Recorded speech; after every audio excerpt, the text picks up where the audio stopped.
If the average person is asked what Portland cement concrete is made of, he'll probably think of stone or gravel, sand, cement, and water.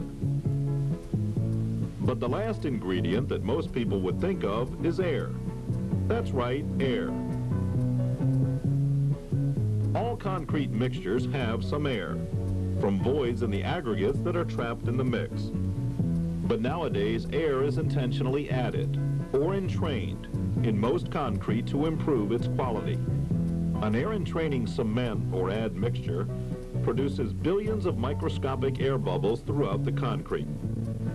This makes the concrete more workable, more durable, because it resists the effects of freezing, thawing, and de-icers, and more watertight, and it can be just as strong as non-air-entrained concrete. In Washington, the specifications call for an air content of 5% by volume and accept results of from 1.5% below that to 1.5% above. In other words, 3.5 to 6.5%. Air content tests are just as important as the other tests and checks made to determine if the concrete is acceptable. As for the frequency of testing for structures, one test for every 100 cubic yards. For paving, one test for every 2,500 square yards. But any time that you suspect low or high air content, run another test.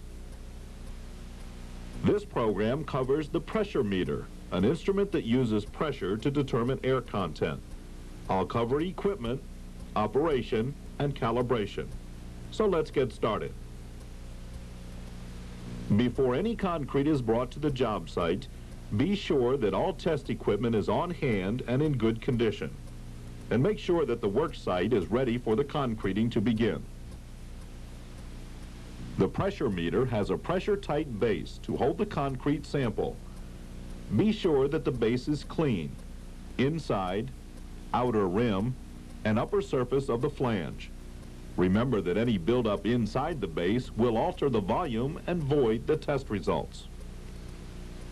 The cover must have a smooth, clean outer rim and flange surface. When clamped together, the base and cover must be pressure tight. Above the cover is the air chamber, and attached to it is a pressure gauge, with a dial graduated in both pounds per square inch and percentages of air content. There's a built-in hand pump for building up pressure.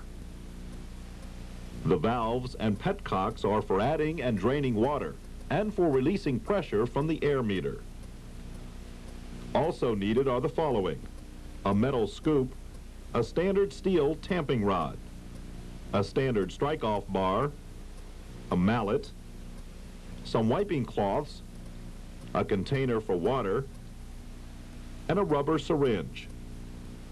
For calibration, however, you'll need some more equipment: a short, straight tube, a longer, curved tube,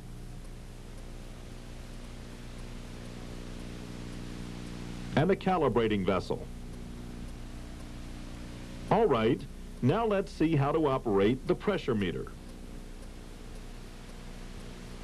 First, put the concrete from the sample in the base until it's 1/3 full.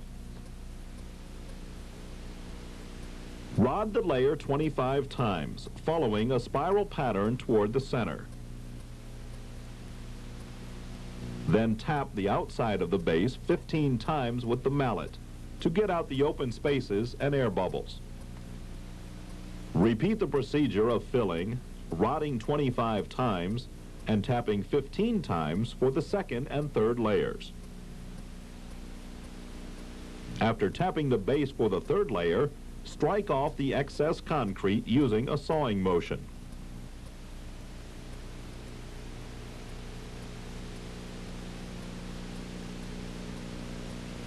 Next, wipe the flange clean to ensure a tight seal between cover and base. And clamp on the cover with both petcocks open. Now inject water through one petcock until all air is expelled through the other one. You'll know that all the air is out when some water comes out of the second petcock.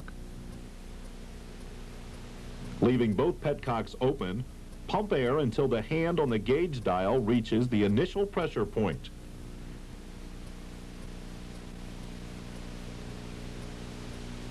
Then wait a few seconds and stabilize the gauge hand at initial pressure by either pumping more air in or bleeding some off. Now close both petcocks and press down on the thumb lever. This releases the air into the base. Keep holding the lever down and gently tap the gauge with your fingers until the dial hand stabilizes. Be careful not to tilt the gauge at any time. Read the percent of air content as indicated by the gauge hand and record this percentage on the delivery slip. Now all you have to do is release the pressure and clean the equipment.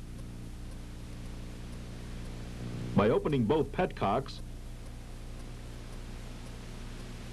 removing the cover, discarding the sample,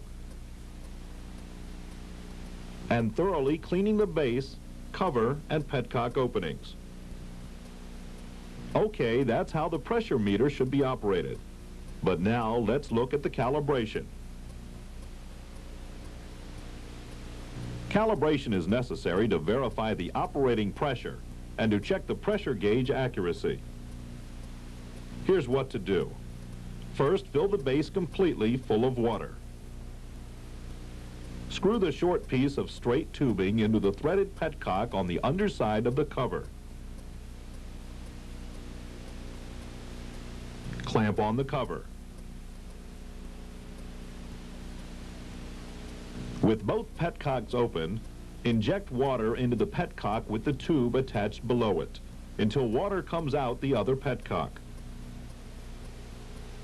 Pump air to a little beyond the initial pressure line. Wait a few seconds and then stabilize the gauge hand at the initial pressure line by pumping or bleeding off as needed. Now close both petcocks and immediately press down on the thumb lever. The air is exhausted into the base. Wait a bit for the hand to stabilize. The gauge should read 0%.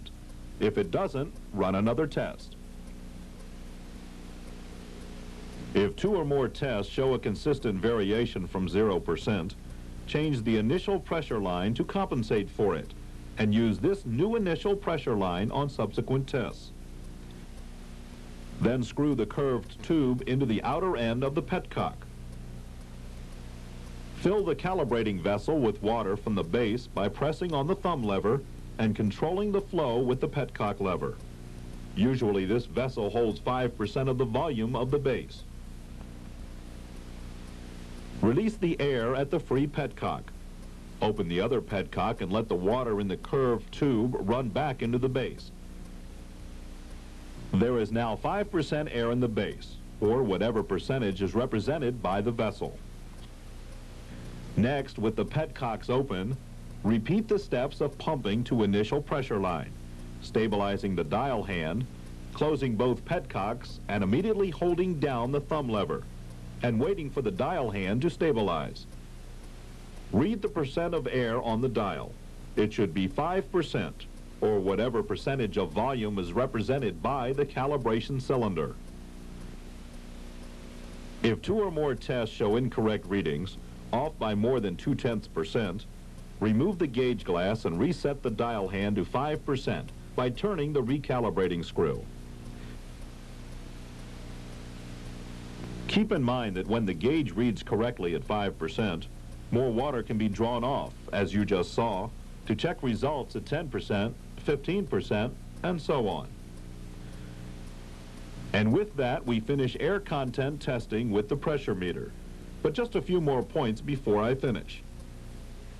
No test is valid unless it's performed correctly, in the same way each time, using properly calibrated equipment in good condition. Use the equipment carefully without damaging it. Keep it clean. Air content should be recorded on the delivery slips. Be neat, complete, and accurate in your documentation. And finally, inspect your actions. What to do when air contents don't comply with specifications. First, be sure you know the requirements.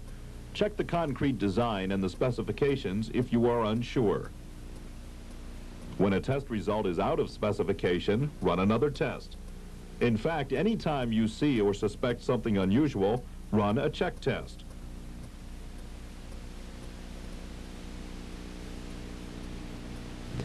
Inspecting and testing the quality of Portland cement concrete is a big responsibility, so give it your best effort. This completes Part 3, the final program of the series on concrete sampling and testing.